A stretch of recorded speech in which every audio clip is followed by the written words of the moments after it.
That's the fruit that's been soaking overnight. That's a large tablespoon, serving spoon. 6 sultanas, 6 of them full of sultanas. Should be 6 of mixed fruit, but I ain't got any, so I've put 6 chopped up dried prunes. So that's 6 ounces of sultanas, 6 ounces of dried mixed fruit or prunes. Then we have 1 mug of hot black tea without the tea bag or tea leaves.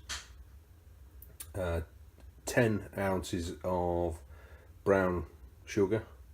I've used caster sugar in the past and it's equally as nice.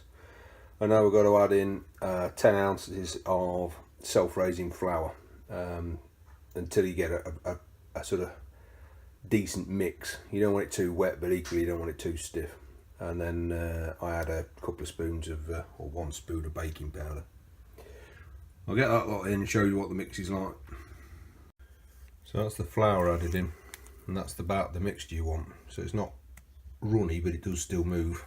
And 1 large egg. Mix that all in, make sure it's mixed well together, and as I say, good teaspoonful of self-raised baking powder. Otherwise it ends up a bit like a brick. Then you take your loaf tin, which is that, line it with some baking parchment, yeah. Try and get it so it's up round the edges, otherwise you're scraping it out of the tin.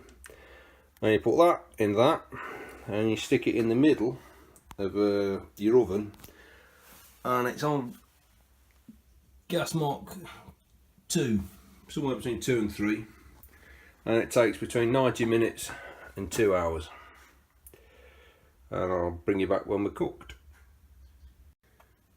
So that's fresh out the oven, still hot, and that's actually had 100 minutes.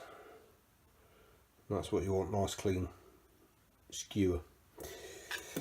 So you take it out of the oven, you lift it out the tin, and then you peel off the paper after a couple of minutes so it's not burning your hands, and you leave it on a wire mesh to cool down for a few hours. Preferably out of the way of the dog. And there we have it. I'll put the recipe on the end, but the bit I did forget to mention, when you put the fruit in to soak with the sugar, I also add a double shot of scotch or sherry or rum or whatever I've got in the cupboard that's alcoholic. Just helps lift things a little.